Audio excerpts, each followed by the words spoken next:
Bonjour, chers frères et sœurs, chers tous ceux qui nous écoutent, que vous soyez ici sur place en personne, physiquement avec nous, que vous soyez sur Zoom en ce moment ou pour ceux qui écouteront le message ultérieurement en différé. Bienvenue à chacun de vous, que vous vous sentiez vraiment à l'aise ici dans la maison de notre Père Céleste et que chacun soit vraiment accueilli et béni par cette belle présence que nous avons de notre Père Céleste, cette belle présence que nous avons de notre Seigneur et Sauveur Jésus, qui ne reste pas loin de nous, mais qui est vraiment au milieu de nous. Jésus est au milieu de nous. Lorsque nous sommes réunis en son nom, nous savons qu'il est là. Il est assis vraiment avec nous, parmi nous, au milieu de nous. Et en plus, ce matin, on en a parlé, on a réalisé qu'il y avait des milliers d'anges aussi qui sont avec nous et qui nous accompagnent, qui font monter les louanges avec nous. Et on ne reconnaît plus nos voix parce que les anges sont en train de nous accompagner lorsque nous chantons, lorsque nous élevons nos voix vers notre Seigneur. Tout cela est magnifique. C'est pour chacun de nous qui connaît son Dieu, pour chaque chrétien, une certitude. Et lorsque nous vivons avec ces pensées quotidiennement, nous sommes bénis et nous sommes guidés. L'Éternel est notre lumière et notre salut. Nous n'avons peur de rien parce que nous nous confions en lui, parce que nous savons qu'il est là pour nous guider, il est là pour nous éclairer. C'est ce qu'il veut et c'est ce qu'il nous promet, mais à condition que nous le laissions faire. J'insiste vraiment sur le mot « à condition » parce que vraiment, les promesses de Dieu sont conditionnelles. Remarquez bien, tout ce que Dieu nous promet, c'est conditionnel. Il y a une chose que Jésus a promis. Je viens bientôt. Je viens bientôt. Quel que soit ce qui arrive, quel que soit ce que nous allons faire, nous allons choisir, quelle que va être notre attitude et nos choix que nous allons faire. Est-ce que ça empêchera ou pas le retour de Jésus? Ça n'aura aucune incidence. Il dit « Je viens bientôt ». Il l'a déclaré et cette promesse est vraiment certaine, quelles que soient les circonstances. Mais nous, les promesses que Dieu nous fait, remarquez bien qu'elles sont conditionnelles. Ne serait-ce que le verset que nous venons de lire tout à l'heure avec mon frère qui vient de le lire tout à l'heure, c'était le Proverbe 3, versets 5 à 7. On peut le relire ensemble, Proverbe 3, versets 5 à 7, qui dit « Confie-toi en l'Éternel de tout ton cœur et ne t'appuie pas sur ta sagesse. Reconnais-le dans toutes tes voies et il aplanira tes sentiers. Ne sois point sage à tes propres yeux. Crains l'Éternel et détourne-toi. » Nous voyons une belle promesse là-dedans. La belle promesse, il aplanira tes sentiers. Ça, c'est une promesse qu'il nous fait à chacun de nous. Mais la condition, confie-toi en l'Éternel. Ne t'appuie pas sur ta propre sagesse. Ne sois pas sage à tes propres yeux. Crains l'Éternel et détourne-toi du mal. C'est ça les promesses de Dieu. Elles sont conditionnelles. Dieu nous promet des choses, il est prêt à les accomplir, mais lorsque nous ne voyons pas l'accomplissement de sa promesse, c'est parce que nous sommes sortis de sa condition. Nous ne nous sommes pas placés en position de recevoir sa bénédiction. On a parlé de foi aujourd'hui. Tout à l'heure, on vient d'entendre une histoire. Les enfants l'ont écoutée, mais nous, les adultes, nous l'avons écoutée encore plus attentivement que les enfants. Parce que nous aimons ça, nous sommes encore tous des enfants, n'est-ce pas? Nous sommes des enfants de notre Dieu, nous sommes des enfants de Dieu. Et nous voulons même garder notre cœur d'enfant parce que Jésus a dit quelque chose dont je me souviens toujours et que je me souviendrai toujours. Laissez venir à moi les petits-enfants, car mon royaume est pour ceux qui leur ressemblent. Donc, laissons de côté tout orgueil, laissons de côté toute assurance nous savons qui nous sommes, nous avons une sagesse intellectuelle. Laissons tout cela de côté et confions-nous en Dieu comme des enfants, parce que le royaume de Dieu est pour ceux qui leur ressemblent. Donc, nous avons attentivement écouté l'histoire et j'ai bien retenu qu'une femme, avec foi et persévérance, a prié pour la guérison de son bébé. Dieu a mis en œuvre des circonstances pour qu'une personne qui ne le connaissait même pas, un monsieur, un scientifique, un médecin réputé qui n'avait même pas la foi, qui ne connaissait même pas Dieu, Dieu l'a utilisé cet homme pour répondre à la prière fervente de cette femme qui était croyante. Et ce que cette réponse à la prière a fait, c'est qu'elle a renforcé encore la foi de cette femme et elle a permis à l'homme d'avoir la foi. Donc, Dieu fait d'une pierre plein de coups. Il fait d'une pierre plusieurs coups. Il réalise des choses merveilleuses lorsque ses enfants se placent dans leur sentier. Je relis la phrase dans le verset 6 du Proverbe encore toi. Reconnais-le dans toutes tes voies. Confie-toi en l'Éternel. Ne t'appuie pas sur ta sagesse et reconnais-le dans toutes tes voies. Qu'est-ce que ça signifie, le reconnaître dans toutes nos voies? Ça signifie que dans toutes les sphères de notre vie, dans tout ce que nous allons prendre comme décision, aussi grande ou aussi petite soit-elle, que nous allons reconnaître la présence de Dieu. Nous allons reconnaître son autorité et nous allons accepter qu'il nous dirige, qu'il nous guide et qu'il nous éclaire dans la moindre des petites choses. Je le reconnais dans toutes mes voies. Ça veut dire que je vais le consulter pour prendre une décision. Par exemple, j'ai l'intention d'acheter une nouvelle maison. J'ai l'intention de déménager. J'ai l'intention de me marier. Quelles que soient ces choses. Ou ne serait-ce, j'ai l'intention de m'acheter une nouvelle robe. Pourquoi pas? J'ai l'intention de l'acheter, mais est-ce que j'en ai vraiment besoin? Peut-être que je veux l'acheter juste parce que, je ne sais pas moi, parce que je veux paraître, parce que je la trouve belle simplement, mais j'en ai peut-être nullement besoin. Peut-être même que j'en ai même pas les moyens de me l'acheter, mais j'en ai envie. Lorsque j'ai une décision à prendre, quelle que soit la décision à prendre, je demande à Dieu, est-ce que je suis sur la bonne voie? Le monsieur, dans l'histoire, il conduisait. Il était sur une autoroute, il devait prendre une sortie pour se rendre là où il devait aller. Il a raté sa sortie, il a pris un autre chemin et il est arrivé là où Dieu l'avait placé. C'est vraiment une manière, vraiment, je trouve, qui illustre parfaitement que les voies de Dieu ne sont pas nos voies. La voie de ce monsieur, l'emmenait là où il devait aller à sa conférence qui était hyper importante. Mais la voie de Dieu était parfaite.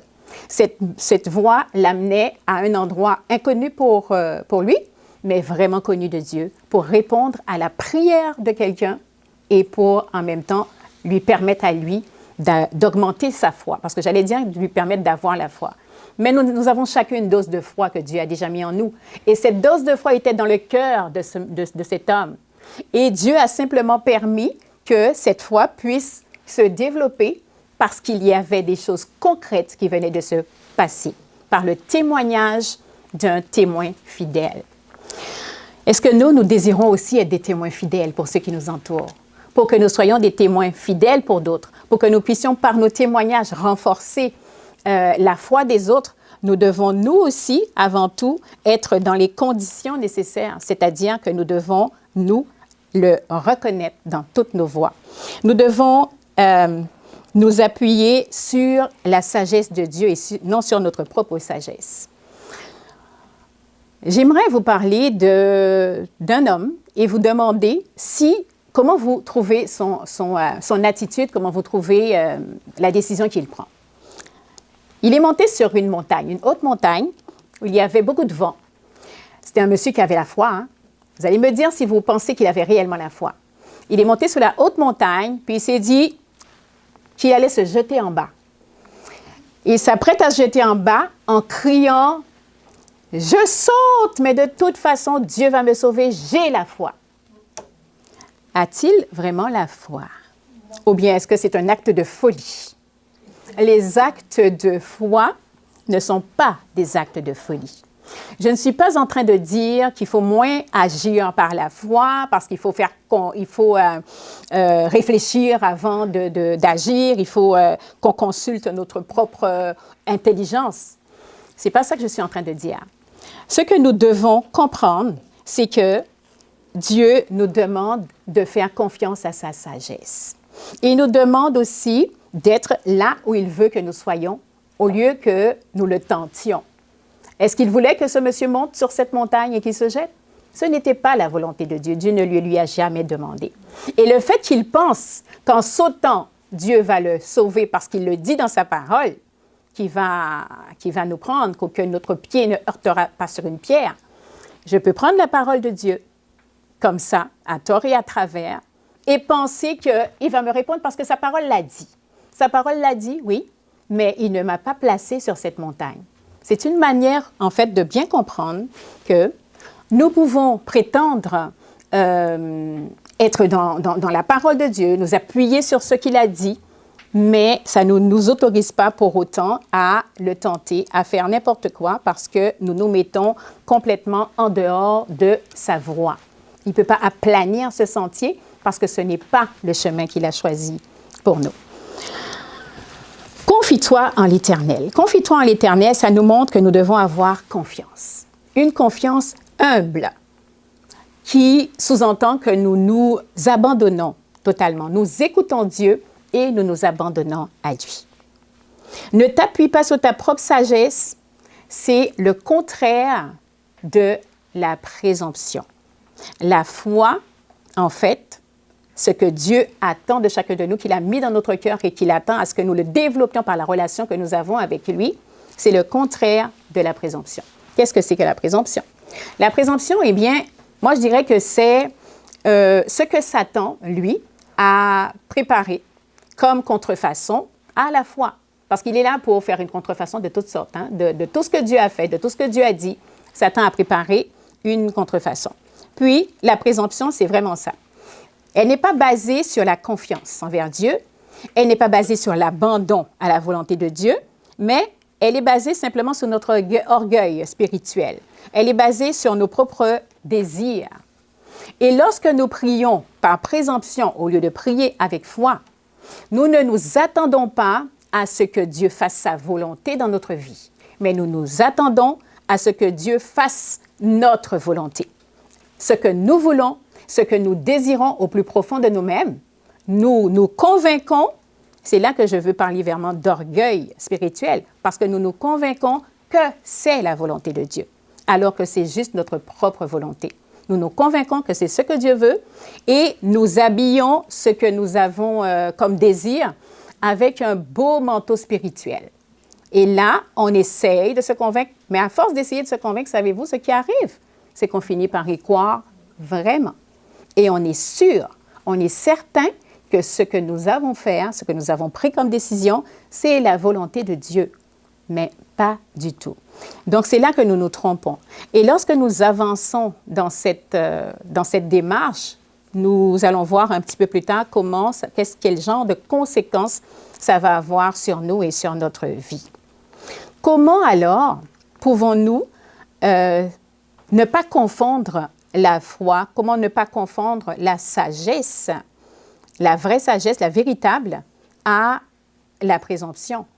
Il y a sûrement des petites choses que Dieu nous donne, qui nous montre dans sa parole, parce que la parole de Dieu est assez claire pour que nous puissions comprendre ce qu'il attend de nous. Je vais vous donner un exemple où on voit comment ne pas faire face à, ne pas tomber dans ce piège, parce que c'est un piège, la présomption. Comment ne pas tomber dans ce piège par l'exemple de notre exemple suprême, qui est Jésus, notre Seigneur lui-même. Lorsque Satan est venu le tenter dans le désert. Donc, quelques jours après le baptême de Jésus, en fait, il a été tenté par le diable. Dans le désert, il est parti pour jeûner pendant 40 jours, jeûner complètement, sans boire, sans manger. Donc, il avait faim, il était faible, fatigué, il était même épuisé.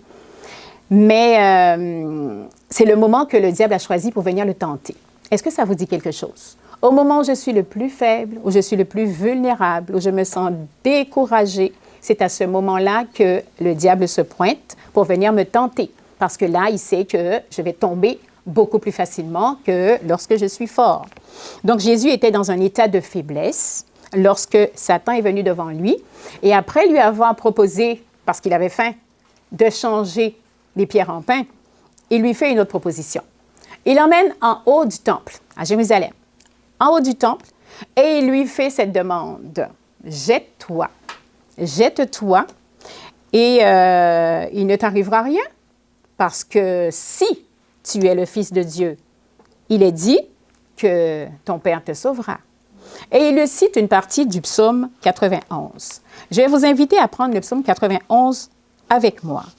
Je vous laisse le temps de le chercher. Psaume 91, il n'est pas très long, donc on peut le lire au complet pour voir Psaume 91, pour voir ce que Dieu nous propose. Psaume 91. Volontairement, je ne lis pas le verset 1 pour l'instant. À partir du verset 2. À partir du verset 2, le psaume 91. Je dis à l'Éternel, mon refuge et ma forteresse, mon Dieu en qui je me confie. Car c'est lui qui te délivre du filet de l'oiseleur, de la peste et de ses ravages. Il te couvrira de ses plumes et tu trouveras un refuge sous ses ailes. Sa fidélité est un bouclier et une cuirasse. Tu ne craindras ni les terreurs de la nuit, ni la flèche qui vole de jour, ni la peste qui marche dans les ténèbres, ni la contagion qui frappe en plein midi. Que 1000 tombent à ton côté et 10 000 à ta droite, tu ne seras pas atteint. De tes yeux seulement tu regarderas, et tu verras la rétribution des méchants. Car tu es mon refuge, ô Éternel, tu fais du Très-Haut ta retraite. Aucun malheur ne t'arrivera, aucun fléau n'approchera de ta tente, car il ordonnera à ses anges de te garder dans toutes tes voies. Ils te porteront sur les mains de peur que ton pied ne heurte contre la pierre. Et c'est exactement ce verset que l'ennemi a cité à Jésus. Tu marcheras sur le lion et sur l'aspic. Tu fouleras le lionceau et le dragon. Puisqu'il m'aime, je le délivrerai, je le protégerai, puisqu'il connaît mon nom. Il n'a pas cité tous les versets de ce psaume. Lorsque nous voyons ces promesses de l'Éternel, nous voyons également les conditions. Au verset 1, repose celui qui demeure sous l'abri du Très-Haut. Donc, on voit la voie en question. Celui qui demeure sous l'abri du Très-Haut. Il faut rester à l'abri. On ne peut pas penser qu'on va être protégé de tous les dangers. Si Dieu nous met un abri à notre disposition et que je dis, je ne reste pas là, à cet abri, je vais rester parce que de toute façon, Dieu va me protéger, il me l'a promis. Alors que lui-même, il a mis l'abri pour que je reste. Celui qui demeure sous l'abri du Très-Haut repose à l'ombre du Tout-Puissant. Jésus refuse de sauter, bien sûr, car cela reviendrait à tenter Dieu au lieu de se confier en lui. Donc, il applique parfaitement ce que nous avons lu dans Proverbe 3, dans les chapitres 3, versets 5 à 7. Il ne s'est pas appuyé sur sa propre sagesse, il a reconnu l'Éternel, il n'a pas été sage à ses propres yeux, il a craint l'Éternel et il s'est détourné du mal. C'est ce qu'il a fait parfaitement. Un autre exemple, là, c'est un exemple que je vous ai montré qui prouve que Jésus n'est pas tombé dans le piège de la présomption. Un autre exemple qui nous montre le contraire, bien sûr, ce n'est pas Jésus, mais c'est le peuple d'Israël. Le peuple d'Israël nous rappelle qui? Le peuple d'Israël nous rappelle nous. Il nous rappelle nous-mêmes. Parce qu'on pourrait les regarder comme des rebelles, des gens qui sont durs d'oreilles, qui ne comprennent pas, qui n'écoutent pas ce que dit l'Éternel. On pourrait les regarder comme des personnes qu'on pourrait juger. Mais le peuple d'Israël nous ressemble tellement à nous. Et c'est pour cela que cette méditation aujourd'hui, je veux vraiment qu'on puisse la prendre pour chacun de nous. Personnellement, je la prends pour moi. Je la prends vraiment pour moi. Et je demande à Dieu de permettre à ce que chacun ne voit pas une personne qui parle à d'autres personnes, mais que chacun en voit, mais qu'est-ce que Dieu me demande aujourd'hui? Qu'est-ce qu'il me dit et sur quoi Dieu veut attirer mon attention aujourd'hui? Sur quoi Dieu veut attirer ton attention aujourd'hui? C'est vraiment personnellement que nous devons le prendre parce que c'est facile de regarder aux autres. C'est facile de juger. C'est facile de voir que l'autre, on dirait que ça ne va pas trop de son côté, il n'agit pas trop de la bonne façon. Ça, ce ne sont pas des attitudes chrétiennes. Ce n'est pas une attitude à avoir. Mais c'est vraiment chacun de nous qu'on puisse s'examiner nous-mêmes et demander à Dieu de nous guider, de nous éclairer, de nous montrer ce que nous ne voyons pas. Donc, je disais que le peuple d'Israël, que nous pouvons prendre pour nous-mêmes, le peuple a passé 40 jours dans le désert et est arrivé aux portes de Canaan. Donc, ils pouvaient rentrer. Après 40 jours dans le désert, ils étaient déjà arrivés en terre promise. Mais il s'est passé quelque chose de spécial où ils ont manifesté leur incrédulité, mais à une grande échelle. Ils ont totalement manifesté leur incrédulité en ne croyant pas du tout à ce que Dieu disait et en refusant totalement d'obéir. Il y avait des espions qui ont été envoyés à Canaan pour pouvoir voir d'avance comment cela se passait, pour pouvoir venir faire un récit de ce qu'ils avaient vu au peuple qui était resté dans le désert. Et le récit leur a fait peur parce qu'ils ont retenu qu'il y avait des espions, il y avait des géants. Il y avait des géants, que c'était trop compliqué, que ça allait être trop difficile, que c'était peine perdue, que ça ne valait pas la peine. Ils ont jugé que ça ne valait pas la peine, alors que la parole de Dieu était claire.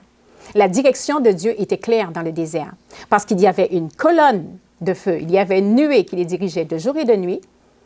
Il y avait Moïse qui était directement représentant de Dieu, qui disait toutes les paroles de Dieu, qui transmettait clairement les directions, les directives de Dieu au peuple. Donc, tout était clair. Ils pouvaient avoir confiance totalement, mais totalement. Mais ils se sont laissés influencer par leurs propres sentiments. La peur est montée. Leurs émotions ont pris le dessus. Et ils ont dit que non. Ils ont commencé à rejeter Moïse, mais en rejetant Moïse, ils rejetaient Dieu carrément parce que Moïse était le représentant de Dieu auprès d'eux. Ils ont rejeté Moïse, ils ont rejeté Dieu en disant que, mais on était mieux finalement en Égypte. Donc, ils étaient mieux en esclavage. Ils étaient mieux dans l'esclavage, ils étaient mieux dans leur péché. Si c'est nous, nous étions mieux dans notre péché. Quand Dieu nous montre, ben, j'ai quelque chose de mieux à t'offrir, j'ai une autre vie à t'offrir, nous répondons, oh, j'étais mieux dans mon péché, je préfère y rester. Ils ont refusé de rentrer en Canaan. Et lorsque Dieu a prononcé sa sentence, la sentence était que vous allez retourner dans le désert et vous allez y passer 40 ans. Alors qu'il venait d'y passer 40 jours, vous allez y passer 40 ans dans le désert. Là, ils ont commencé à changer d'opinion. Ils ont commencé à changer d'opinion, ils se sont dit, là, on va finalement, on va se concerter et on va prendre une autre décision. On change notre décision, on change d'avis. Le lendemain, ils sont prêts, ils se disent, nous voici, on est prêts à y aller. Est-ce que Dieu a demandé le lendemain d'y entrer en Canaan? Ce n'est pas du tout ce que Dieu avait demandé. Là, ça m'a rappelé le sabbat. Le sabbat, c'est un jour spécial que dès la création, Dieu a mis à part. Il a béni ce jour, il a sanctifié un jour dans la semaine. Après les 6 jours, le 7e, il a béni, il a sanctifié. Et aujourd'hui, nombreux sont des personnes croyantes, des personnes qui se disent avoir la foi, qui se disent vraiment chrétiennes. Lorsque le sabbat arrive, ne se sentent pas concernés, alors que le sabbat a été donné à la création. Ne se sentent pas concernés par ignorance, mais des fois, il y en a qui le savent très bien, qui savent très bien que c'est le jour que Dieu a mis à part. Ceux qui sont ignorants, ben ils sont ignorants. Mais ceux qui le savent et qui disent, c'est pas grave, ce n'est pas important, j'irai demain. Ben, ça me rappelle au moment où il fallait rentrer dans Canaan. Ils ne sont pas rentrés le jour où Dieu l'a demandé, puis le lendemain, ils arrivent, mais le lendemain, ben, le rendez-vous est passé.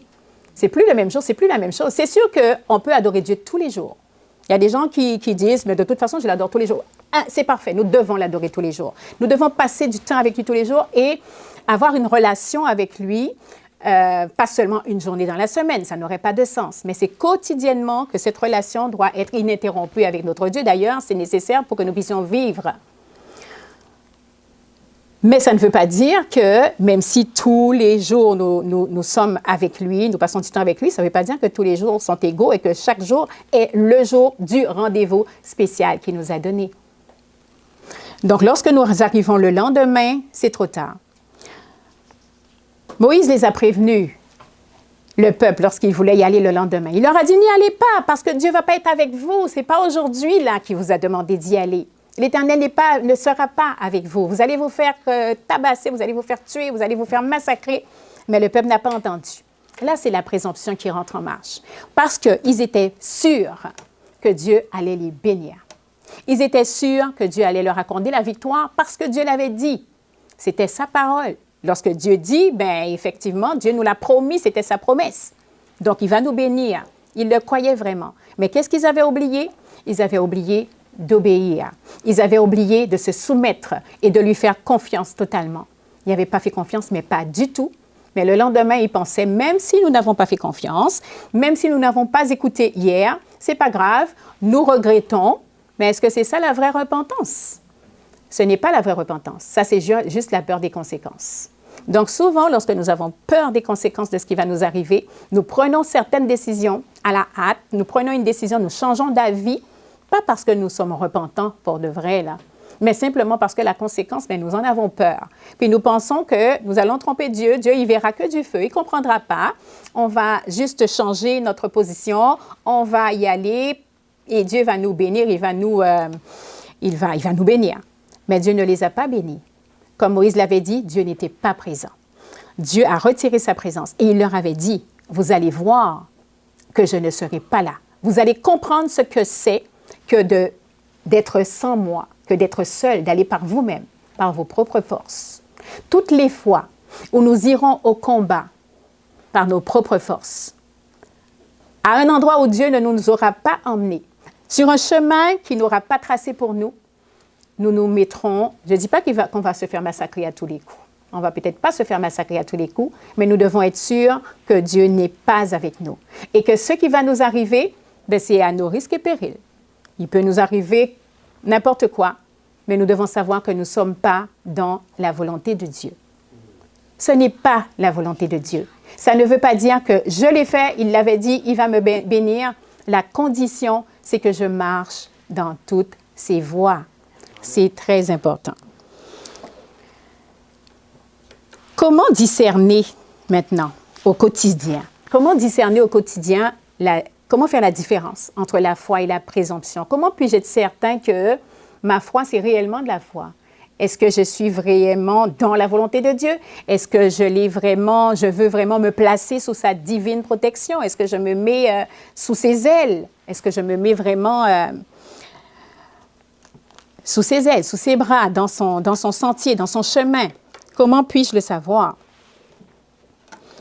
La première chose, il faut que nous allions à la source et que nous puissions questionner nos motivations.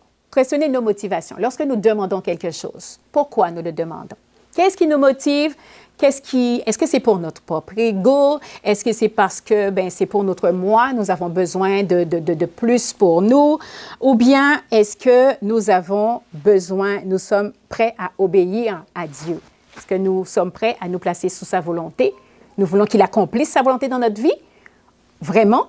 Ou bien nous voulons juste des choses qui nous arrangent, nous, parce que nous avons besoin de satisfaire notre ego? Je vais vous donner un exemple. Quelqu'un, par exemple, qui veut être riche. Il veut être riche, il se dit du jour au lendemain qu'il va tout plaquer. Il va mettre son emploi, il va quitter son emploi et il va investir sans faire de plan, sans vraiment regarder. Tu sais, quand on investit, c'est quand même important de regarder, de faire une étude de marché, de voir s'il y a des choses à faire quand même. Mais la personne, sous prétexte qu'il a la foi, qu'elle a la foi, elle va se dire, de toute façon, Dieu a promis que ses enfants, nous serons les premiers et non les derniers. C'est tout avec des versets bibliques, hein? Il a promis que nous serons la tête et non la queue. Donc, on ne peut pas rester employé à notre travail. On vend tout, on quitte le travail et on investit ailleurs. Lorsque cette personne se casse complètement, les dents, lorsque cette personne échoue complètement, comment cette personne peut se sentir? J'avais la foi, entre guillemets, j'ai fait confiance à Dieu et il ne m'a pas sauvée de cette situation. Qu'est-ce qui va en découler de ça? La personne va se sentir révoltée contre Dieu, souvent, va perdre la foi, mais au fond, elle n'avait pas la foi. C'était la présomption. Et ça se perd facilement. Regardez bien autour de vous. Regardons autour de nous. Toutes les personnes qui perdent la foi, on ne le sait pas parce qu'on ne sait pas ce qu'il y a à l'intérieur du cœur des gens. On ne sait pas. Mais quand on perd la foi, c'est parce que ce n'était pas la foi, parce qu'on n'avait pas la foi. Ce n'était pas la foi qu'on avait. Lorsque j'ai la foi, Je ne peux pas perdre la foi parce qu'il m'est arrivé quelque chose, parce que Dieu n'a pas répondu à ce que j'ai demandé. Si Dieu n'a pas répondu, comme cette dame, je reviens à l'histoire pour les enfants, où cette femme a prié pendant longtemps sûrement pour son bébé, elle a dit que Dieu n'a pas encore répondu. Elle était patiente. Est-ce qu'elle avait peur? Elle avait l'air paniquée? Elle n'avait pas l'air paniquée du tout. Elle avait l'air d'être une personne confiante qui s'attend à ce que l'Éternel réponde, parce qu'elle s'était placée dans ses voies, parce que ce qu'elle avait demandé n'avait rien d'égoïste, parce qu'elle avait fait ce qu'il fallait. Elle avait vu des médecins, elle s'était renseignée, elle savait ce qu'il fallait faire. Elle n'avait pas les moyens, mais elle savait et était prête à le faire, sauf qu'elle se disait, bien, Dieu va y répondre, Dieu va m'aider parce que je n'ai pas les moyens. Lorsque nous n'avons pas les moyens, que Dieu nous a dit quelque chose, il nous a fait une promesse, mais nous voyons que par nous-mêmes, de toute façon, nous ne pouvons pas, c'est là que la foi intervient, c'est là que la foi, la véritable foi, nous montre que je reste en paix. Je reste en paix parce que je suis là où Dieu m'a placé, là où il m'a demandé d'être. Et quand il me dit d'attendre, parce que justement, il attendait ce monsieur, que ce monsieur se convertisse aussi, en fait. Lorsqu'il m'a demandé d'attendre, j'attends avec foi et avec patience. Le contraire de lorsque j'ai la présomption.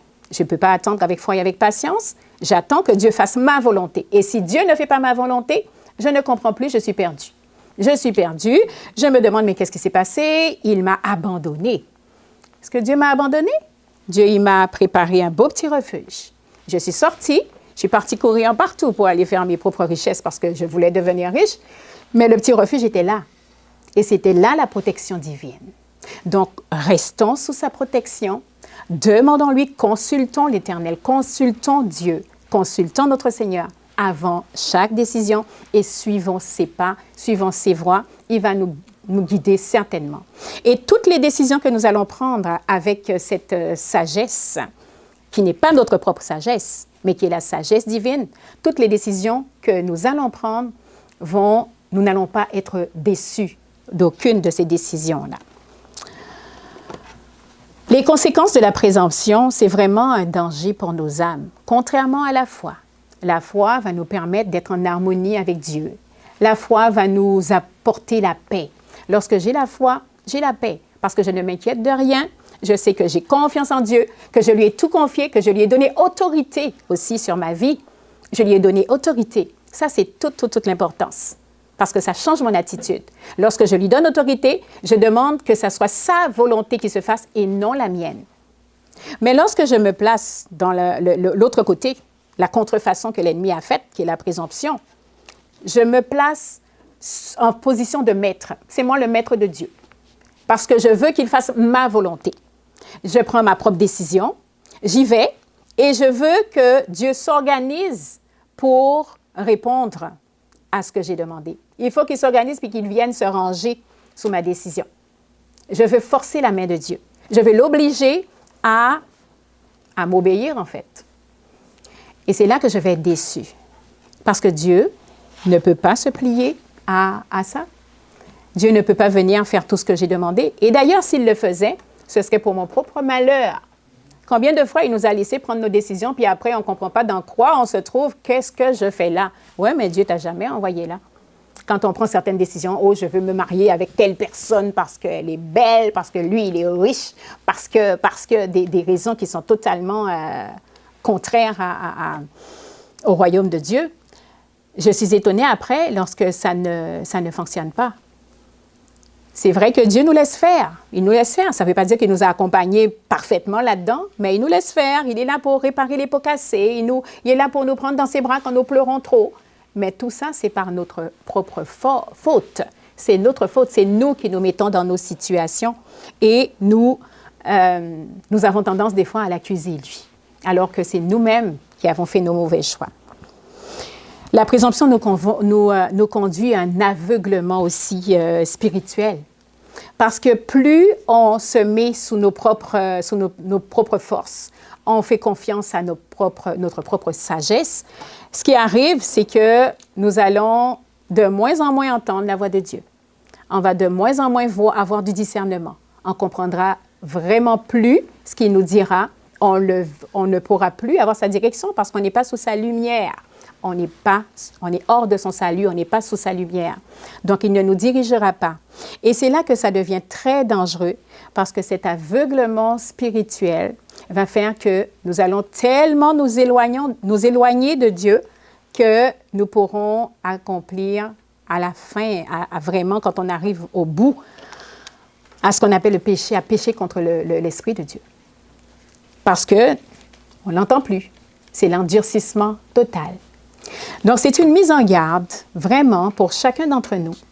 Parce que nous pouvons, la ligne est mince entre la foi et la présomption. La ligne est très mince. C'est juste une petite question de positionnement. Comment je me positionne? Est-ce que je me mets en serviteur devant Dieu? Ou est-ce que je me mets en maître? Est-ce que mes décisions, je lui impose puis je lui demande de les bénir? Ou est-ce que je lui dis, oui, j'ai ça en tête, j'aimerais faire ça, mais mon Dieu, vraiment, s'il te plaît, que ça soit ta volonté et non la mienne. Si ce n'est pas ce que tu veux pour moi, si ce n'est pas ce que tu as prévu pour moi, éloigne, même si c'est quelque chose que je trouve extraordinaire, que j'aurais aimé. Il faut qu'on ait le courage de dire, éloigne cela de moi. Je le refuse, je n'en veux pas, parce que ce n'est pas ce que toi, tu as prévu pour moi. Positionnons-nous de la bonne façon, au bon endroit, mettons-nous à la bonne place pour être confiants lorsque nous allons demander vraiment à Dieu de nous garder, de nous protéger, de répondre à nos prières, mais que ces prières soient en harmonie avec sa sainte et divine volonté. Arrêtons de nous justifier avec la parole de Dieu souvent. Avec la parole de Dieu. Je me rappelle, ma fille, pas très longtemps, elle disait, mais des gens qui s'aiment, comment Dieu peut être contre des gens qui s'aiment en essayant de justifier des gens qui peuvent être...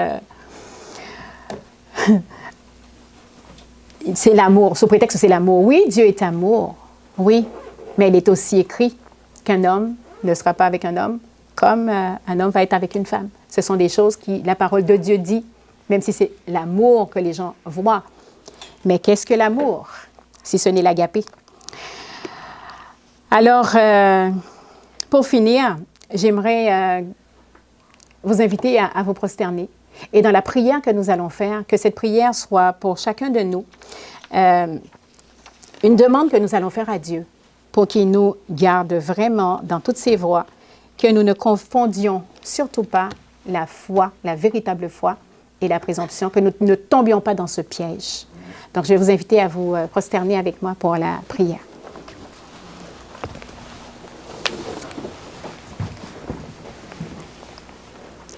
Éternel, notre Dieu, notre Père, nous te sommes infiniment reconnaissants parce que, Père, tu nous guides, parce que tu nous diriges, parce que tu nous ramènes. Des fois, tu utilises tes frères et sœurs, tu utilises d'autres personnes pour pouvoir nous dire ce que tu attends parce que nous ne voyons pas ce que tu attends de nous. Permets que nous soyons réceptifs à la parole, au conseil de nos frères et sœurs que tu places à nos côtés. Permets, mon Dieu, que nous ne nous mettions pas toujours en avant dans tes décisions, dans les décisions que nous avons à prendre, mais au contraire que nous puissions te laisser nous guider, que nous puissions te laisser vraiment nous montrer ce que tu as prévu pour chacun de nous. Sois avec chacun de nous et renforce notre foi. Permets que nous passions du temps dans ta parole pour vraiment te connaître, pour connaître ta volonté et pour approfondir notre relation avec toi.